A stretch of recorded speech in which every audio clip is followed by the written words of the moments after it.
창세기 1장에서 11장은 원역사라고 합니다. 그래서 하나님이 우주 창조, 그리고 처음 인간과 아담, 하와의 이야기, 처음 인간의 범죄와 타락, 그리고 가인과 아벨 이야기, 형제살인, 노아 홍수 이야기, 바벨탑 사건 등 이런 내용들을 포함하고 있습니다.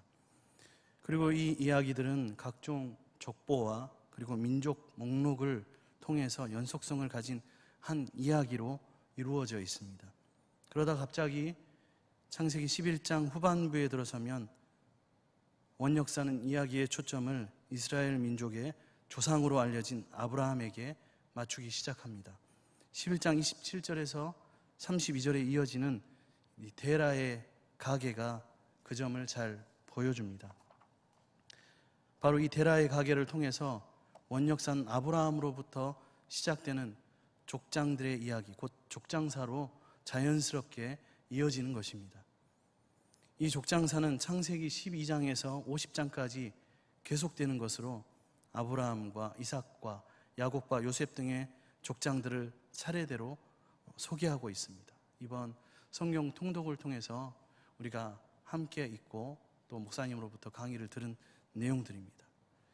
여기서 우리는 한 가지 의문을 갖게 됩니다. 모든 인간에 관한 이야기인 이 원역사와 그리고 이스라엘 민족의 조상들에 관한 이야기인 이 족장사 사이에는 대체 어떤 관계가 있는 것일까?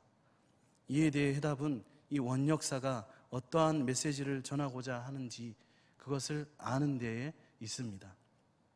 창세기 원역사가 전하는 이 메시지 중에 가장 중요한 것은 하나님의 피조물인 인간은 처음부터 하나님을 거역해왔으며 이로 인하여 하나님의 엄중한 심판을 받을 수밖에 없었다는 것입니다. 선악과를 따먹은 아담과 하와가 그러했고 동생을 죽인 가인이 그러했습니다. 홍수 심판을 받아 멸망한 노아 시대의 사람들이 그러했고 바벨탑을 쌓던 시날 평지의 사람들이 그러했습니다. 하나님께서는 꾸준히 그들에게 새로운 은혜를 부어주셨지만 소용이 없었습니다. 이제 남은 것은 완전한 멸망과 파멸밖에 없었습니다. 그러나 하나님은 인류 역사가 이처럼 허망하게 끝나는 것을 원하지 않으셨습니다. 스스로의 힘으로는 도무지 일어설 수 없는 인간들, 인생을 위해 하나님은 새로운 구원 역사를 시작하기로 작정하셨습니다. 이 새로운 구원 역사의 출발점이 바로 아브라함인 것입니다. 이러한 사실은 하나님께서 아브라함을 부르시고 그에게 주신 명령과 복에 잘 나타나 있습니다. 오늘 본문 12장 1절에서 3절 말씀이죠. 아브라함은 문자 그대로 세상 모든 족속에게 하나님의 구원, 하나님의 복을 전하게 하기 위한 목적에서 선택된 인물이었습니다. 아브라함은 하나님의 명령에 지체 없이 순종하였습니다. 하란에서 가나안 땅으로 옮겨간 그는 세겜 지역과 베델 동쪽을 지나서 남부 지역인 네게부에 도착했습니다. 그러다가 기근이 들자 애굽으로 이주하였고 거기서 하나님의 약속을 위반하는 잘못을 범하게 됩니다. 자기 아내 사라를 누이라고 속이고 자손 약속이 이루어질 유일한 수단인 아내를 애굽 왕 바로에게 빼앗겨 버린 것입니다. 그러나 하나님께서는 당신의 작정과 계획이 있으셨기 때문에 바로에게 벌을 내리시고 아브라함의 아내 사라를 원상복귀시킴으로써 하나님의 약속을 친히 이루어 가십니다. 애굽에서 가나안으로 다시 돌아온 아브라함은 네게부를 거쳐서 베델 동쪽 지역에 장막을 칩니다. 거기서 아브라함은 조카 롯과 더불어 살 수 없게 됩니다. 롯에게 자신의 선택권을 일임함으로써 롯과 헤어지게 되고 롯은 소돔과 고모라 지역을 자신의 주거지로 선택하게 됩니다. 반면에 조카 롯에게 모든 것을 양보한 아브라함은 하나님께로부터 다시 땅과 자손의 약속을 받은 후에 헤브론으로 옮겨가게 됩니다. 거기에서 그는 엘람 족속의 동맹군에게 사로잡힌 조카 롯을 구출하고 살렘 왕 멜기세덱에게 축복을 받은 후에 소득의 10분의 1을 그에게 바칩니다. 여기까지가 12장에서 14장까지의 내용입니다.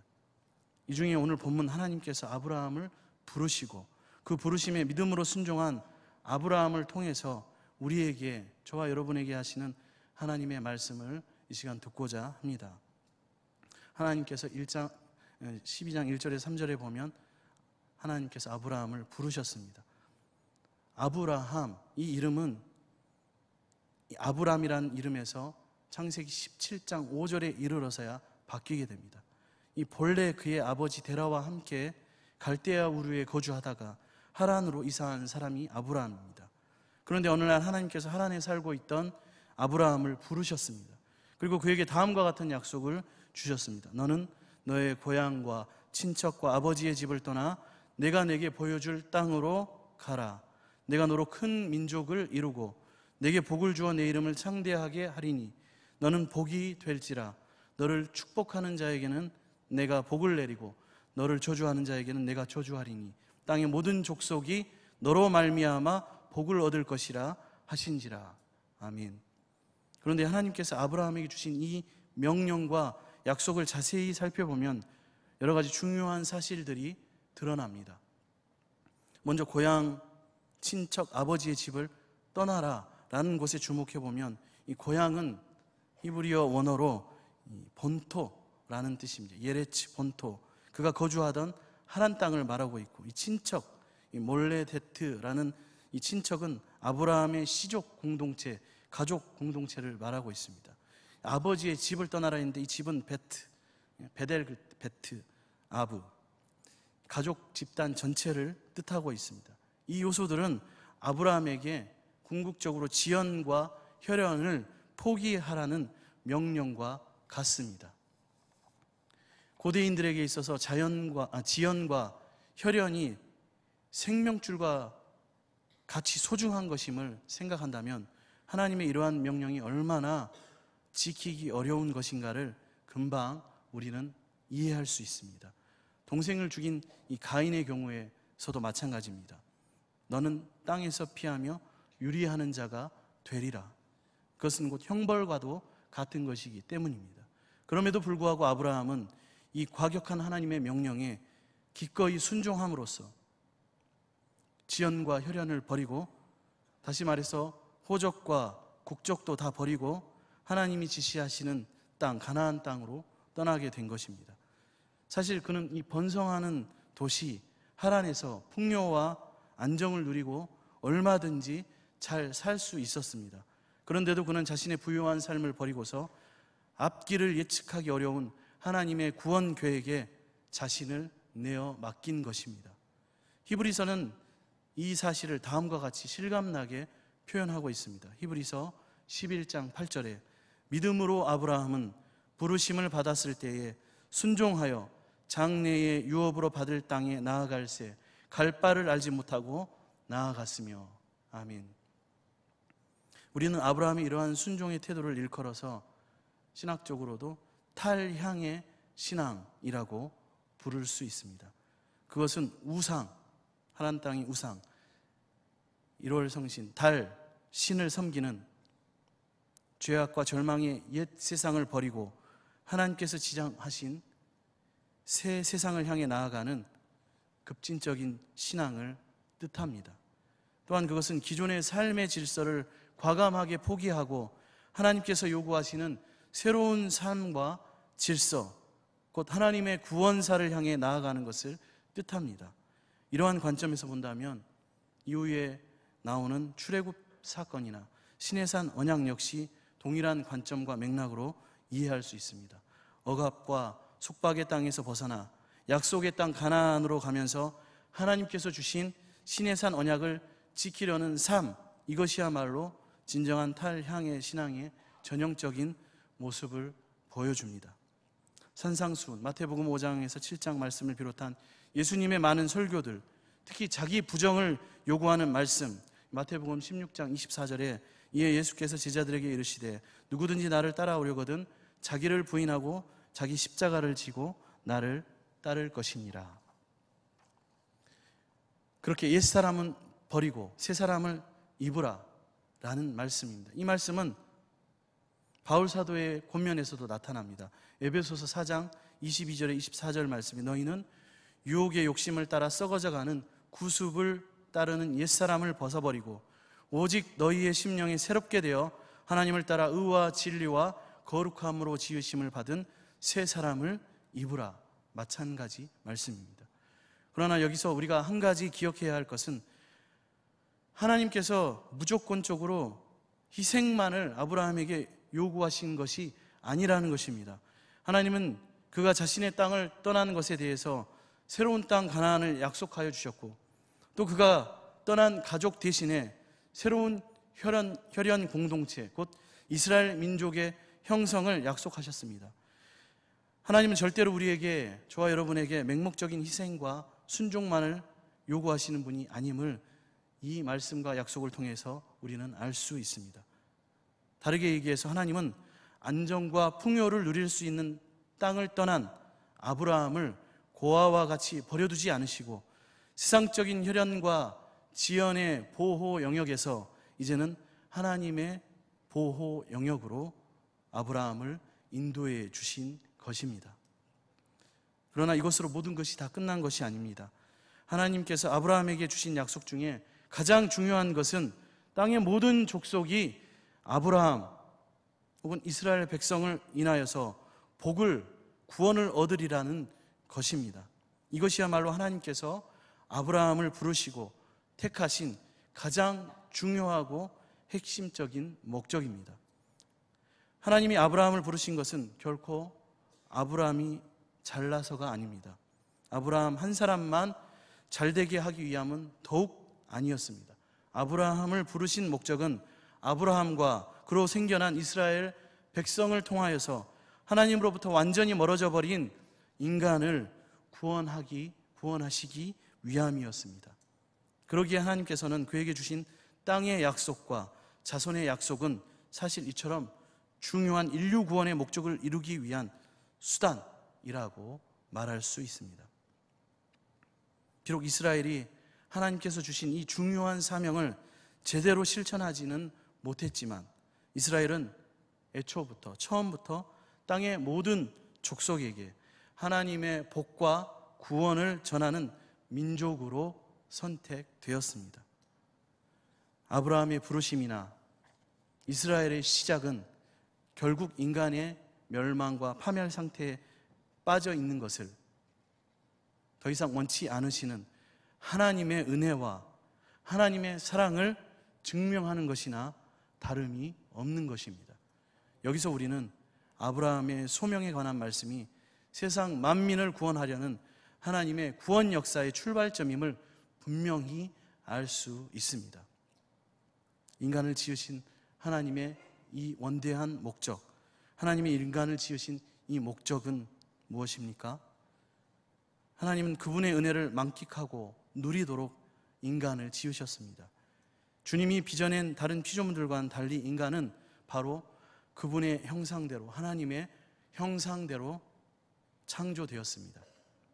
주님이 이것들을 누리게 하신다는 것을 다르게 표현하자면 바로 하나님의 복입니다. 하나님은 인간에게 복을 주셔서 그분의 은혜를 마음껏 누리게 하셨습니다. 하지만 거기서 끝난 것이 아닙니다. 복을 주시고 곧바로 생육하고 번성하여 땅에 충만하라, 땅을 정복하라, 바다의 물고기와 하늘의 새와 땅에 움직이는 모든 생물을 다스리라는 명령을 내리셨습니다. 하나님은 특별한 뜻을 가지고 당신의 형상을 따라 저와 여러분을, 인간을 창조하셨습니다. 그리고 그런 인간으로 이 세상을 가득 채우기를 바라셨던 것입니다. 이렇게 하나님은 인간을 지으시면서 거룩한 은혜를 만끽할 뿐 아니라 그분의 영광의 모든 복과 은혜를 땅끝까지 알리기를 기대하셨습니다. 은혜를 누리고 하나님의 영광을 널리 펼치는 것이 바로 인간 존재의 이유입니다. 하나님이 아브라함에게 풍성한 복을 주신 것은 다시 한번 말씀드리지만 개인적인 선물이 아니고 그로 하여금 세상의 모든 민족들에게 하나님의 복이 전해지는 통로가 되게 하신 것입니다. 주님은 아브라함에게 하나님의 영광을 널리 펼치면서 그 은혜를 마음껏 즐기라고 말씀하신 것입니다. 하나님 앞에 영광을 올려드리고 하나님의 영광을 나타내시는 것. 근데 하나님의 영광은 사실 궁극적으로 하나님께서 나타내시는 것인데, 그에 관한 말씀들이 여러 구절이 있습니다. 출애굽기 14장 4절에 내가 바로의 마음을 완악하게 한즉 바로가 그들의 뒤를 따르리니 내가 그와 그의 온 군대로 말미암아 영광을 얻어 애굽 사람들이 나를 여호와인 줄 알게 하리라. 이 일을 통해서 이스라엘 백성을 추격했던 이집트 사람들 뿐만이 아니라 문 나라의 백성들이 모두 여호와가 주님이시고 그분이 자기 백성을 구원하신다는 사실을 깨닫게 하시는 것입니다. 다니엘 2장 28절에서 29절 말씀에 느부갓네살 말하여 이르되 사드락과 메삭과 아벳느고의 하나님을 찬송할지로다. 그가 그의 천사를 보내사 자기를 의뢰하고 그들의 몸을 바쳐 왕의 명령을 거역하고 그 하나님 밖에는 다른 신을 섬기지 아니하며 그에게 절하지 아니한 종들을 구원하셨도다. 그러므로 내가 이제 조서를 내리노니 각 백성과 각 나라와 각 언어를 말하는 자가 모두 사드락과 메삭과 아벳느고의 하나님께 경솔히 말하거든 그 몸을 쪼개고 그 집을 거름토로 삼을지니 이는 이같이 사람을 구원할 다른 신이 없음이니라 하더라. 아멘. 누구든지 자신에게 절을 해야 한다고 선포했던 그 왕이 이제는 하나님께 거역하는 말을 하는 자는 몸을 쪼개겠다고 선언하고 있습니다. 이 일을 통해 이방 왕조차 다니엘과 세 친구의 하나님이야말로 세상의 모든 언어로 찬양받으시기에 합당하신 분임을 알게 되었습니다. 하나님의 목적은 거룩한 백성들을 축복하셔서 그분의 선하심과 위대하심이 온 천하에 널리 드러나게 하는 데 있습니다. 에스겔 36장 22절에 23절 말씀에 하나님이 친히 이스라엘 백성, 자기 백성들 사이에서 행하신 일들을 말씀하셨습니다. 그러므로 너는 이스라엘 족속에게 이르기를 주 여호와께서 이렇게 이같이 말씀하시기를 이스라엘 족속아 내가 이렇게 행함은 너희를 위함이 아니오 너희가 들어간 그 여러 나라에서 더럽힌 나의 거룩한 이름을 위함이라. 여러 나라 가운데서 더럽혀진 이름 곧 너희가 그들 가운데서 더럽힌 나의 큰 이름을 내가 거룩하게 할지라. 내가 그들의 눈앞에서 너희로 말미암아 나의 거룩함을 나타내리니 내가 여호와인 줄을 여러 나라 사람이 알리라. 아멘. 이스라엘 백성들의 어떠함으로 하나님의 영광이 나타난 것이 아니라 궁극적으로는 하나님께서 이스라엘 백성들 가운데 역사하셔서 영광을 받으신다는 말씀입니다. 시편과 복음서 많은 부분 또 사도행전에서 땅끝까지 복음을 전하라 라는 말씀을 통하여서 하나님께서는 하나님의 영광 받으심을 말씀하십니다. 마지막으로 요한계시록 7장 9절에서 10절에 이 일 후에 내가 보니 각 나라와 족속과 백성과 방언에서 아무도 능히 셀 수 없는 큰 무리가 나와 흰옷을 입고 손에 종려가지를 들고 보좌 앞과 어린 양 앞에 서서 큰 소리로 외쳐 이르되 구원하심이 보좌에 앉으신 우리 하나님과 어린 양께 있도다 하니. 기독교 신앙은 하나님은 나를 사랑하신다와 그리고 주님, 그 주님을, 그분의 길과 구원을, 그분의 영광의 위대하심을 열방에 널리 알리게 하셨다입니다. 기독교 신앙은 하나님께서 나를 사랑하신다와 주님을 열방에 널리 알리는 것입니다. 자기 중심적인 신앙, 이기주의적인 신앙을 가진 사람은 그렇게 살지 못합니다. 나에게 맞는 교회, 나에게 맞는 프로그램만 쫓아가고 나에게 맞는 음악과 나에게 맞는 예배 시간과 나에게 맞는 예배와 기도와 찬양 형식, 구역과 구성 그런 것들만 쫓아갑니다. 나에게 잘 맞는가가 선택의 기준입니다. 신앙의 지향점이 이 이기주의적 신앙을 가진 자들은 하나님이 아닌 나입니다. 하나님과 하나님의 목적은 관심 바뀝니다. 로마서 1장 14절 15절에 헬라인이나 야만인이나 지혜 있는 자나 어리석은 자에게 다 내가 빚진 자라. 그러므로 나는 할 수 있는 대로 로마에 있는 너희에게도 복음 전하기를 원하노라.